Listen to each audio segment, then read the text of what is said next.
Hello, everyone, and happy Halloween. Almost. We have one more day.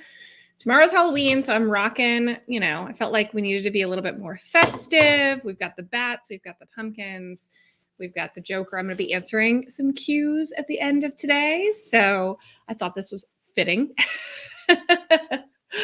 I'm going to keep this around just in case it comes in handy.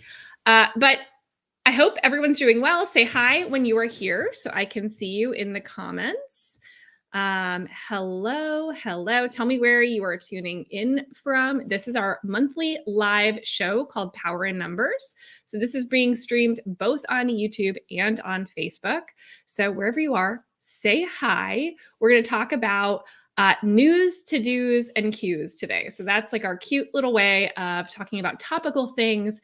Doing a live helps us to be more topical than typically what we do, which is recording content.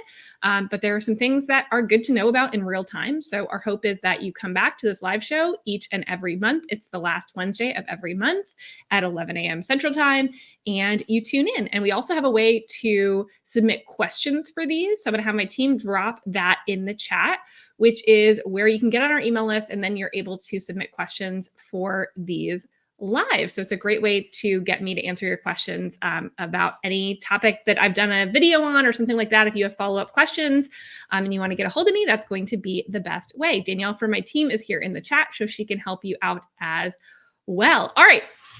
So today we're going to jump into news really quick here because we have a few things to cover that I think are really important that affect small business owners. So typically when we're looking at news, we are looking at the things that are officially affecting small business owners. And so that's really what the news section is meant to focus on. So what has been happening, what has been going on that you should know about as a small business owner. Okay. So last month, if you didn't catch it last month, we actually talked about some of the proposals that the different presidential candidates, I'm not sure if anybody has been living under a rock, but we got a election next week. Not to start off on that note, but we do. And so the last Power in Numbers live for September, I talked a little bit about policies and how they could affect small businesses depending on, who potentially gets into office and if anything gets passed and what those priorities are. So if you want a little bit of a, we don't get into partisanship or anything like that, but we're really talking about, okay, what are they saying and how could this potentially impact small business? Then definitely go watch that one. And then this one, today we're going to talk about some new FTC regulations. Okay. So this is regulations that impact businesses. They'll also impact you as consumers. And both of these new regulations are really meant to protect consumers. But there are things you need to know as a business owner. I was surprised at some of these rules. Some of them you're probably good to go on if you're not doing anything shady, nothing to worry about. But there were some things that even for business owners that are doing their best to stay compliant with the rules and not be misleading, that could impact some of what you do and what you show and some of your processes in your business. So I wanted to walk through each of these very quickly. So here we go. Actually, I'm going to move this out of the way because it's kind of in my space. Okay. So the first one is the click to cancel rule. Comment down below if you have heard of the click to cancel rule, if you know what it is.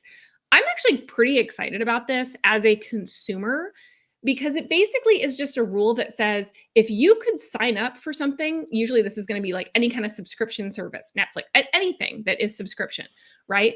That you could sign up with it with one click. You should also be able to, cancel it with one click, right? So what this is saying is you can't send people through hoops, some crazy hoops to jump through. If it took very little for them to sign up, then it should take very little for them to cancel their membership, their ongoing payments, right? So this could be gym memberships, this could be Netflix, this could be coaching memberships, anything where there's an ongoing fee, which is a lot of businesses these days, right? A lot of businesses are focused on monthly recurring revenue. And so that means if it's easy to sign up, it's got to be just as easy to de-sign up. Now, if you're doing, let's say, coaching calls and maybe there's a little bit more hoops to get signed up for something, then yes, potentially you could require more. You could require a call to do this, things like that. But in general, because it's so easy to sign up for things, who among us hasn't signed up for something? Literally, this happened to me last month. I signed up for something for the free trial, and then I wanted to cancel, and it was like, cancel anytime, right? And I was like, this isn't going to really work for me. I literally had to look and hunt and peck to find the cancel. Then I had to email them to get mine canceled. Then I had to wait for them to email me back and let me know it was canceled. And it was just one of those like unnecessary. I mean, I literally pressed a button and then 2 weeks later wanted to get out of it. And I had to jump through all these hoops. And obviously that's their way of creating friction to, like they make sure, right? We all know that you want signups to be frictionless, but then on the back end, they add unnecessary friction to make it harder so that some people will just give up. Has that happened to anybody else? I want to hear your stories in the chat. Because yeah, good luck LA Fitness. Yeah, right? Like we've all been through these. And now it's different if it's contractual, right? If the contract says, something like you can't like 30 days or whatever, like there are ways. It doesn't mean that like everything needs to be able to be cancelable right away, but you need to be really upfront with what the rules are as well. So that's part of it too. So the couple of things, and this is not yet effective. It will be effective in April. Okay, so be aware of that in April 2025. It gives you a little bit of time to think about these, processes. Do you need to look at your own processes in your business for how people can offboard, right? But really, it's got to be super easy. Online cancellations for online subscriptions, right? Obviously, you have to disclose all those terms up front. So that includes things like costs, renewal details. People have to know, like this is going to auto renew, right? You can't surprise them with that. That's happened to me too, where I've signed up for something, didn't realize there was an auto renewal, and it, continued to charge it, right?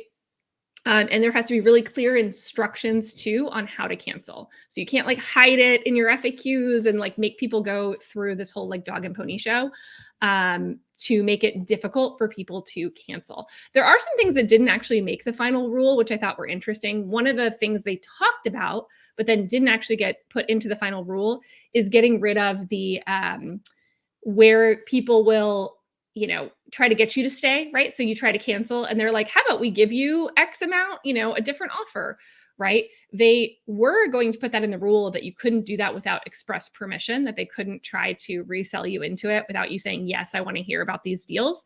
But they ended up taking that part out. So you can still do that if you're like, okay, you've canceled, but also like, if you want to stay in for a lower rate, that's still okay under this law. So we weren't really sure what the final rule was going to look like, but it looks like they've taken that part out. And there's, you don't want to get, like, if you're wondering what the fines and penalties are, you don't want to mess with it, right? The FTC, like, they will enforce this. And here's what happens. Oftentimes in real life, right? There are people who will go out there and who will look at websites, like even if you're not very big and you're like, oh, nobody's going to notice, right? And this goes for actually both of the two new FTC rules I'm going to talk about. If you think like, I'm too small to have to worry about this, there are literally people that will go out there purposefully to find people who are not being compliant and then sue them for not being compliant, right? They will try to opt into something just so that they can sue you because you weren't compliant on, these rules. So don't think you're too small. Make sure you're compliant. If you need to talk to a business lawyer, there are some great ones that can help you make sure that you're in compliance with these rules if you have any doubt. Okay. Now, again, it doesn't quite, this is only for recurring subscription payments. So in my reading, again, not a lawyer, hashtag not a lawyer. In my reading though, if you, let's say, sell a course, right? I sell courses. Sometimes I sell them on payment plans where people can pay them over multiple months. That's still one purchase. So you don't have to let them cancel in the middle of their purchase, but we're talking about ongoing like membership type fees that you do need to make sure there's an easy way to cancel, especially if there was an easy way to sign up. So I'm curious to see. I'm going to come to the chat real quick. We have shared some of the. If you want to read more about these, go to the chat. They're posted on both YouTube and in Facebook, so you can read more about it. You can read the whole rule too that we have out there. So there's kind of like a little blurb that you can read, or you can go through and read the whole rule and think about if this is something that might affect your business. I, for one, think this is a good change, though. Honestly, I really do. I get so frustrated with the shenanigans around trying to cancel something. And I have before given up in trying to cancel because it's so frustrating. And then you forget about it and then the costs add up. And it's just one of those things that I think, it's happened more and more. I think I saw something that said that there had been like a significant amount of complaints. The increase in complaints for companies like this has gone up quite a lot. I'm looking to see if I can find the number. Oh, yeah. So it said there were more than 16,000 comments. Oh, it said the number of complaints around this has been that are filed with the FTC, right? Has increased significantly over the last 5 years. Now it's 70. They're getting 70 consumer complaints per day, the FTC, on these types of behaviors, right? And so they decided they needed to take some immediate action to resolve this. So you can go read the full rule if you really want to. It's kind of long, just as a as a warning. But I think it's useful to know and understand how it could impact your business. And the other one that might be even more broad-reaching, okay? There is a second new FTC rule that just became effective. So it was actually passed in August and it's just becoming effective. So you're seeing a lot of people talking about it. They only gave 60 days, but it's really about consumer reviews and testimonials. So, if you are putting testimonials on a website, right, this applies to you. This is something that applies to my business. So we've got to take time to make sure that we're being compliant with these rules on our testimonials. So anybody that's using any kind of reviews or you're posting testimonials or case studies or anything like that, and you are using those to sell your product, this applies. And it's already, as of October 21st, it is in effect. Okay. So if you haven't paid attention to this, you want to pay attention to it now. And this is going to impact, most businesses I know share reviews, right? Maybe either on their website or, whatever, wherever they're selling, they're sharing those reviews to try to bring in more buyers and to, because people want to trust what you have to sell. So here are a couple of the things that are required in this new rule. So you're prohibited from incentivizing only positive reviews or manipulating consumer feedback to skew public perception. Okay. What does that mean?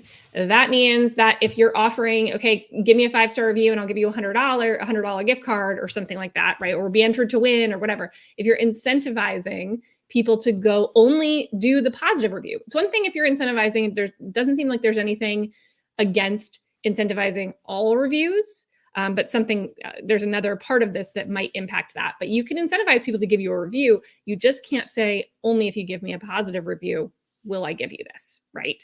And then this part comes in, right? Because you're like, well, maybe I'll just get all the reviews, but then I'll only post the positive ones. Well, the other one is avoiding suppression of negative reviews. Businesses must treat all reviews fairly, displaying both positive and negative experiences. So I'm really curious to see where this goes, because how many people are going to get a negative review if you're taking samples and, pulling things onto your website, right? To show and to build trust on like your sales page or something, right? Who's going to pull in a negative review? You're probably not going to pick that one. So I think this will be interesting to see how this gets applied in practice and what this really means. I think, I think about companies that sell, for example, like there's a company that I buy swimwear from, right? And they, you can go in, you can review it, and then there's all these reviews you can scroll through at the bottom.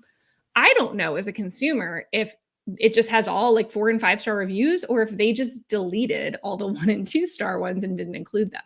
So again, that's one of the things in this. If you're collecting your own reviews, right, you can't manipulate them to give a picture that isn't accurate. So it's going to be really interesting. The other thing is it prevents review gating, is what they're calling it, or the practice of filtering out unhappy customers for leaving reviews. Okay, from leaving reviews. So if you only are inviting, let's say, your happy customers to leave a review and not your unhappy customers, that's review gating, right? If you're only, so I think about, right? Here's an example. And I think that this would apply. Again, not a lawyer, I don't know, but on apps, right? We get this, we'll get a pop-up on our app that says, Are you enjoying this app? Right. And you'll say yes or no.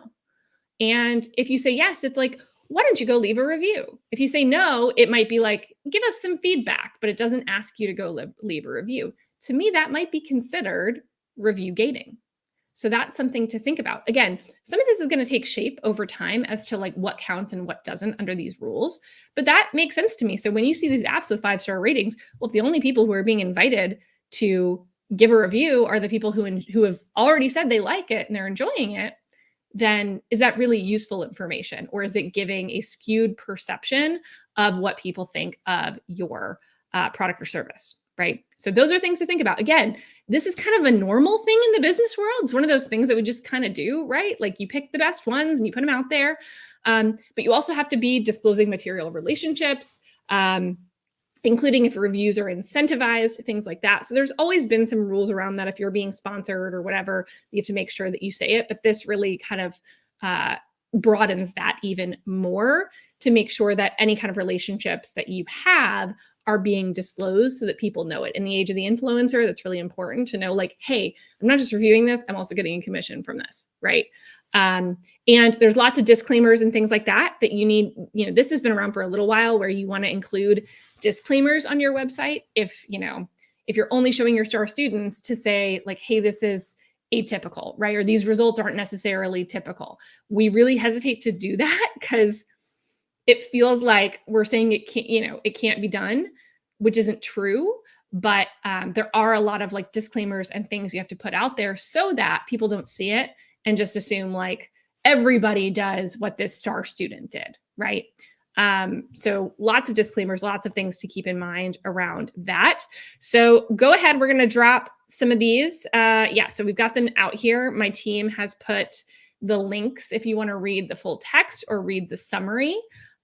Those links have been dropped in there, and you can go check out how this might apply to your business. But again, this is already effective as of October 21st. You could, again, there are people out there who are going to specifically look for websites that are not doing this. Okay. I know I'm in the business, kind of coaching world. I'm in, courses and things like that. And this applies to us. We have to go and make sure we're being compliant with these new FTC rules. So just make sure that you've gone out there, you've looked at it. Maybe this would be probably a good one to talk to a lawyer about if you have a question and you want to make sure that you're not putting yourself at risk. The FTC fines, I think it's 51,000 and change or something for each incident, which would be like each review or each time that you suppress a negative review or things like that. Now, again, how this works in practice, kind of yet to be seen. Like, what does that mean? We have to put every single review out there? No, but there needs to be a balance, right? So the way I would take it is maybe, let's say 90% of our reviews are great, 10% not so great. If we're pulling, a sample in to include on our website, that we are kind of staying in line with that 90-10, right? We don't have to pull all of them in there necessarily, but that the ratio, we're giving kind of that balanced approach, and that we're not like, propping up our numbers to make it look like we are getting more positive percentage wise than we really are. That's kind of the way that I look at it. But again, yet to be seen how this gets enforced and what all this means. But we probably need to all be looking at this to make sure we're being compliant. So anyway, let me know in the chat when you watch this, if you're watching on replay, let me know your thoughts on these. I'm really curious for thoughts. Both, I think I have thoughts from a consumer perspective, and I also have thoughts from a business owner perspective. I do think that this is good. It's a little scary because even business owners who want to do right could find themselves in some trouble. Like, I think we need to be going after the bad actors. But there is fear that as somebody who is an ethical business owner, that you might like miss a disclosure somewhere, or it might be kind of in good faith and you could still kind of end up on the hook for it. So that's kind of the fear I have from a business side is, we need to make sure we're aware of this and we're paying attention to it. But I think on a consumer side, I do think overall, both of these are positive for protections for consumers. We just need to adapt as business owners, as we always do, to make sure that we are doing things within the rules. And I think that that's good for all ethical business owners. This is really bad for unethical business owners, real bad. For ethical business owners, I think it's good. You also, one of the things that I thought was really interesting in this too, you can't buy followers anymore.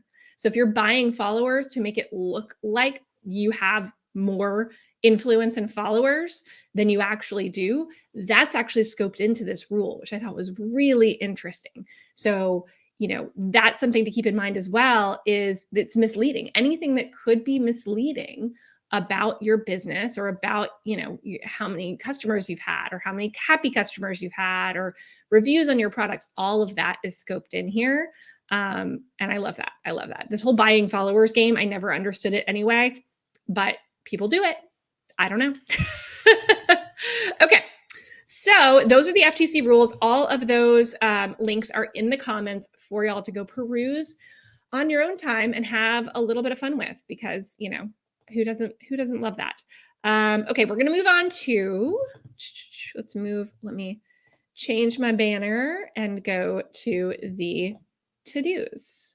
So the to-do section is the second section of Power in Numbers Live. And this is about, really, at this point in the year, what should I be doing? What deadlines matter from a business perspective, from a finance perspective? What do I need to make sure I'm not forgetting about? Where do I need to be focusing my energy? So we just had the tax extension deadlines. Those have passed at this point. If you're like, oh, shoot, I haven't filed, do that first, right? We need to get 2023 behind us and then move forward. The beneficial ownership. I talked about this, I think on our August Power Numbers Live in more detail, but make sure that you have done the BOI form. If you don't know what I'm talking about, this is a new rule by FinCEN, which is really all about preventing, crime and money laundering and all kinds of things. And they're requiring anyone who is a business owner, right? And I talk a little bit more. I have a video that we'll post in here that'll go into more details about who this applies to and who it doesn't apply to. But essentially, it's going to apply to most businesses, and they are going to need to provide information on the ownership of the business. There's various, it really doesn't take that long to do. You can do it yourself. You don't need someone to fill this out for you, y'all. You don't need to pay somebody to do this. It's really not hard. So you can find out information in the post that we have here. And here's the video where I go more into it and tell you kind of, what it's all about in more detail and how to fill that out. So definitely go make sure you do that. The deadline is January 1st of 2025. Okay. There have been lots of feelings. I'm not going to get into all the feelings people have about, the government collecting information. At the end of the day, this is really about preventing money laundering. The way I talk about it in the video is it's basically, if you ever watched Ozark, right? And you're wondering, like, how did Marty Bird launder all this money through all these random different companies that he had? Well, this is really like to help prevent that, so that there's more transparency in, the movements of money and who's owning what structures and things like that. It's really what it's for. It doesn't mean that it's all going to be public. This is for FinCEN. So again, a lot of it is some of the same stuff that you fill out whenever you do your LLC or, corporate annual report every year. Not really any different. This is just going to a different entity. So anyway, just be aware of that. Don't miss that deadline. I'm going to keep talking about it because so many people don't know about it and have never heard of it. So this is the first time. Go check out that video for sure, because it is something that is required for a vast majority of different businesses. And what else should you be doing? We are at the end of October. So now is a really good time in the year. First of all, if you haven't touched your QuickBooks or your accounting software since, January, this is the time, right? Let's get organized. It's a really great time to be spending time organizing your finances. I'm going to be doing more content on organizing your finances. So make sure if you're not subscribed on YouTube that you do subscribe. But this is a really good time to get those finances organized and start getting your ducks in a row. Don't wait till January, right? When you have to get all those 1099s and you're doing all the other things. Make sure you're doing it now. Speaking of 1099s, if you have 1099 contractors, make sure that you're getting those forms on file that you need, right? So your W-9s, things like that, you need to get those on file so that you have them when you need to issue 1099s. So spend some time figuring out What are we missing? I have some content around things like 1099 contractors and all the things that you need to do at the end of the year. But go ahead and get ahead and think about, right? Now's the time of the year. The year is ending. Look at your taxes. How much have you paid in between estimated taxes, withholdings, things like that? And what do you expect your actual tax bill to be? And that's something you can either work with an accountant on.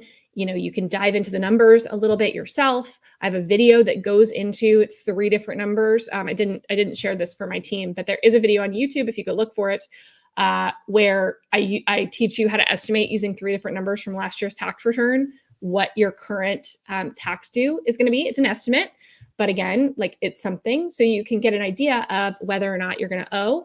And if you are going to owe, right, you can make some plans now. You can do things now between now and December 31st that can impact that.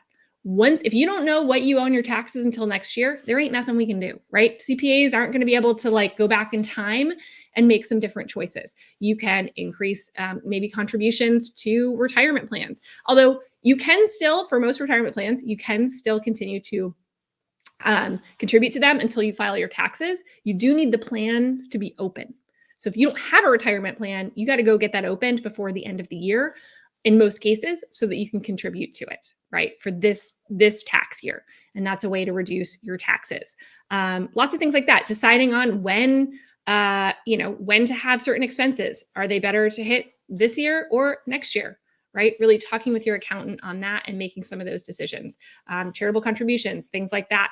So lots of things that you can do between now and the end of the year if you know your tax situation. If you don't know, you're probably not going to make the most strategic choices. So this is the time, November and into December, to be looking at that, understanding how much you owe, and making some decisions that are best for the business. Oh, look, my team found it. This is the video where you can estimate your tax return with those using just 3 numbers, how much taxes you're going to owe.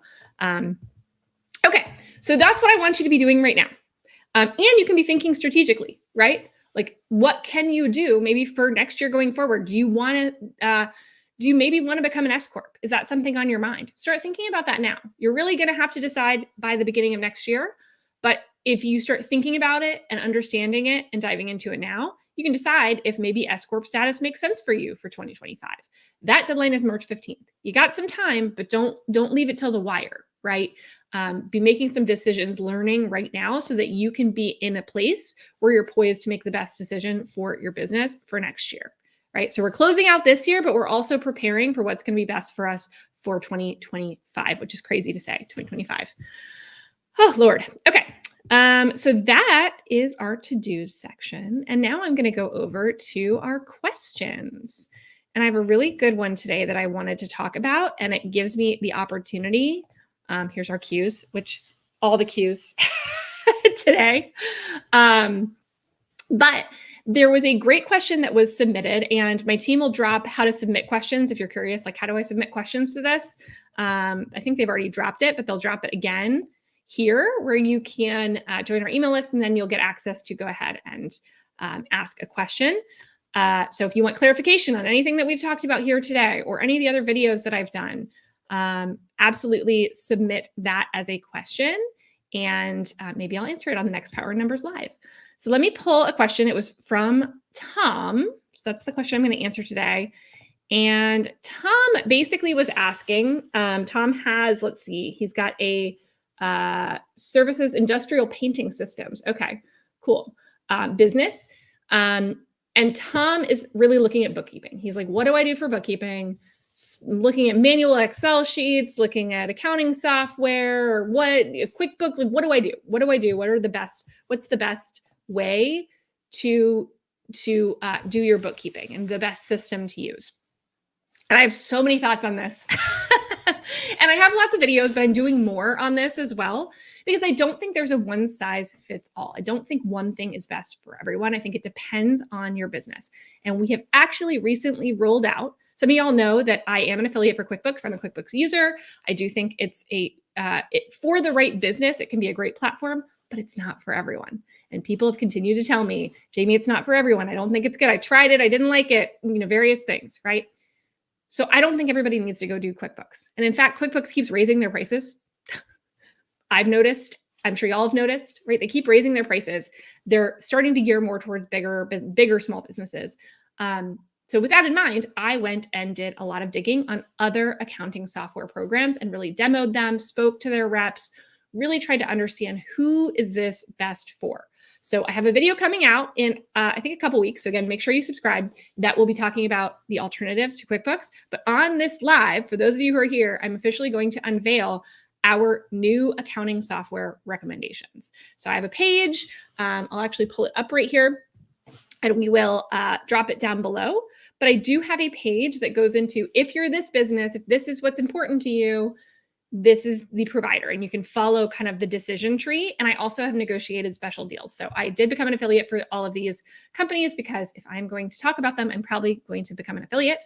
But that also means that I can negotiate special deals just for you. So if you're interested in any of these, I'm going to show you really quickly this. Here we go.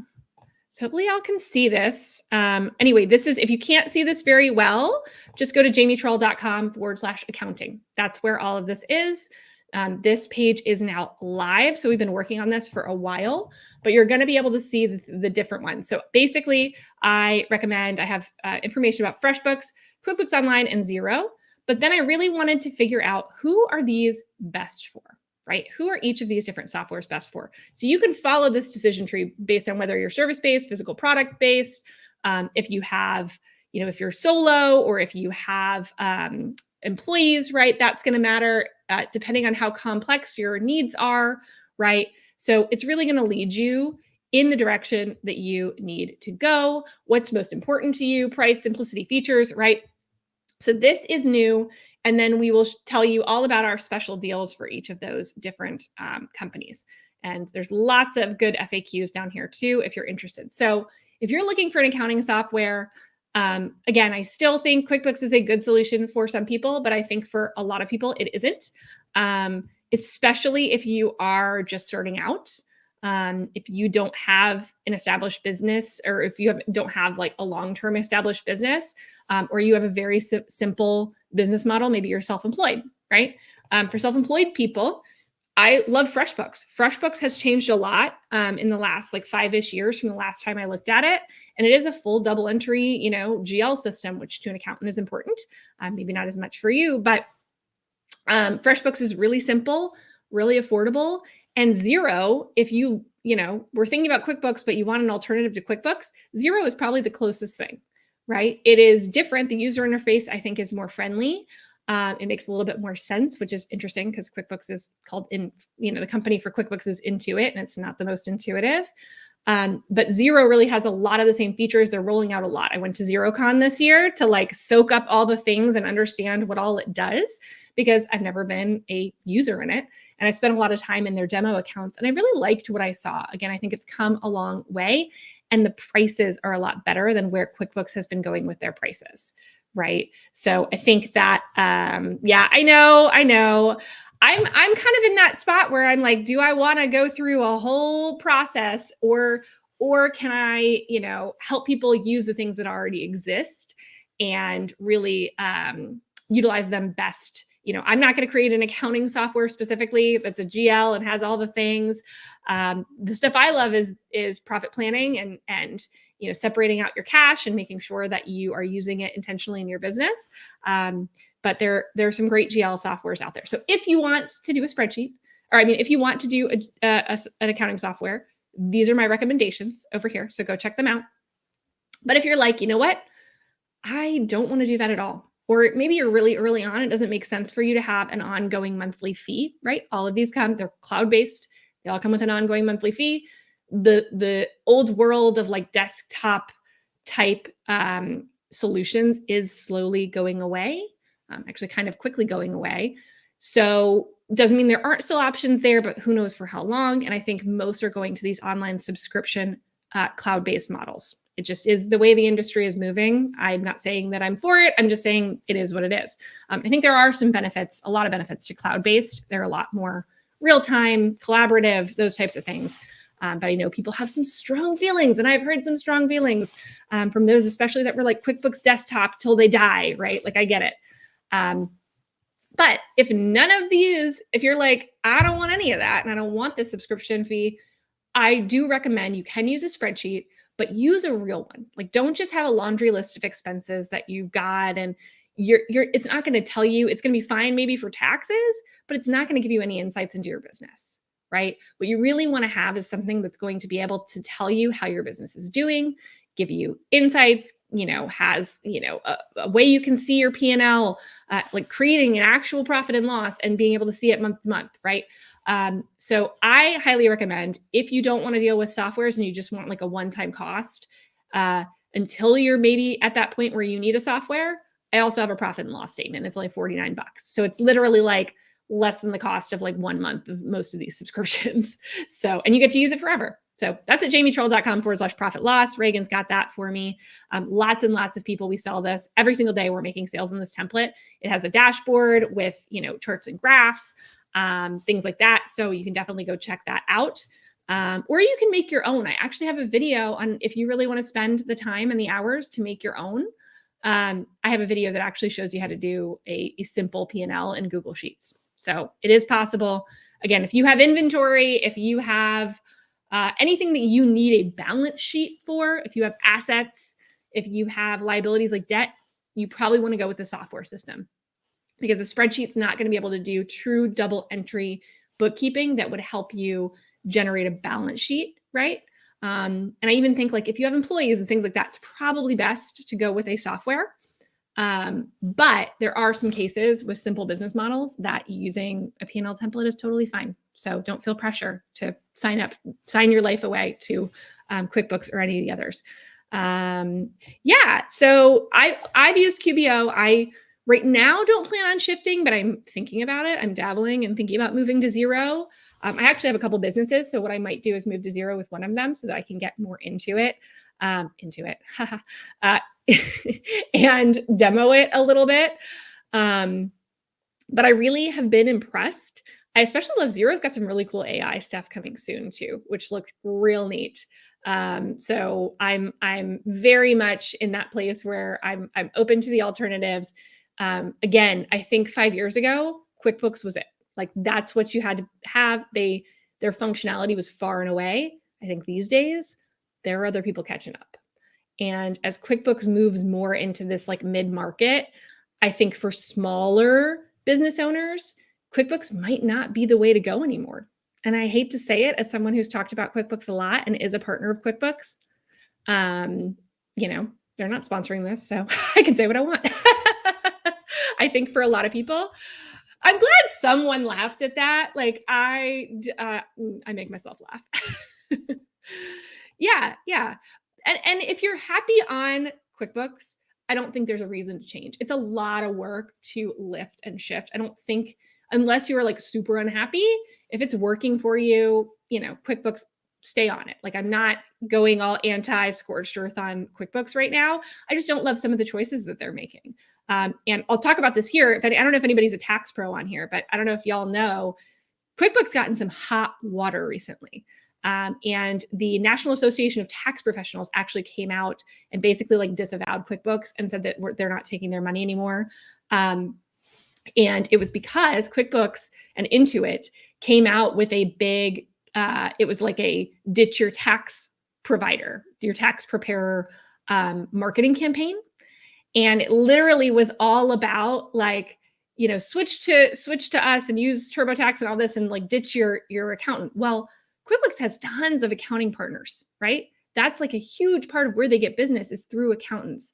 And the idea that now QuickBooks is competing to take your clients that you referred to QuickBooks didn't really sit well with a lot of professionals. And so there were a lot of things. Now QuickBooks is walking it back.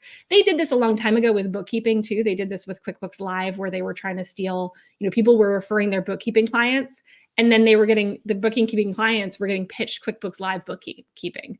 And that really rubbed some people the wrong way too. So some of us who are partners aren't always super happy with the decisions that they make. We don't always understand the decisions that they're making. So when people asked me for alternatives to QuickBooks, I was like, you know what? I think it's time. I think we need to spend some time here. So I really am enjoying getting into these. So and tell me your thoughts below too. I won't filter out any negative comments because I can't do that anymore. So tell me your thoughts. If you've used Xero, if you've used QuickBooks, if you've used FreshBooks, tell people down below your experiences with those, because I think that'll be really helpful for people. And if you want to go check out more, let me find it. Here's where you're going to find all my special partner deals. So we do have some awesome special deals with our new partners that I'm really excited about. So go check them out. Okay. I love this. I love it. I love it. Oh, and Maritza, thank you. The P&L was a life changer. Yeah. I think this, like your accountant will love you. If like you're used to just kind of like having a bunch of stuff and like kind of rushing in last minute, and you come in with this like beautiful P&L template with like charts and graphs and everything laid out for them, they're going to be like, whoa, what happened here? Thank you. You are so sweet, Maritza. You get a gold star today. Let's see. I enjoy QBO and my CPA and bookkeeper does too, but the price has shot up. So not happy with pricing. Same. They keep going up and up. And here's my read. So it's just you and I here. It's just you and I. Not really, but my read on it is I think QuickBooks has like 80% of the market share of small businesses. They just do. They have for a long time. And so thinking about it from like when I worked in a big company, the big thing was we have to continue to grow. And if you're not growing, then your shareholders aren't happy. But how do you grow when you already have 80% market share? Well, you start focusing on that mid-market. So that's what they're doing. They're moving up market. And the only way to really make more, right? They can't get it's hard to go over 80% market share. So how do you become more profitable for smaller businesses? You raise your prices and you keep raising your prices and you keep counting on the fact that it is such a hassle to move that you just assume people are going to continue to pay you, right? But I think it's going to hurt them in the long run, if I'm being honest. If anybody at QuickBooks is listening, I'm not sure this is the best strategy to go, because what's happening is even the early price points for QuickBooks are getting so high that true small businesses that would get started on something like that, it's expensive, right? Like, I don't know what their starting price is now. It's like $30 or something. I mean, it's not cheap. And for a small business, like that's a lot when you're just getting started and not making a ton of profit. And so I think there's a lot of price sensitivity for those people at the adoption phase. And then those people are the ones that grow with you. Once you adopt, right, you can upgrade QuickBooks, you can get up to the next level, you can, add things. But what they're doing is they're really alienating the starting point, that entry point. And I don't think it's a good idea, because I think the pipeline of people coming in is going to shut down, and they're going to go to other options that make more sense for small businesses, true small businesses. So that's just my, because y'all are here, you get to hear, that's what I like about these Power in Numbers lives. I really want them to be a little bit more off the cuff. Things I don't get to do on a recorded YouTube video. But I am happy to share my real opinions here. So anyway, I always share my real opinions, but this is like the unedited version. Woohoo! All right. You guys are amazing. I love y'all. Let me know. Make sure to put in your questions. We need more questions for the Power in Numbers Live. Sometimes I grab them out of the Facebook group too.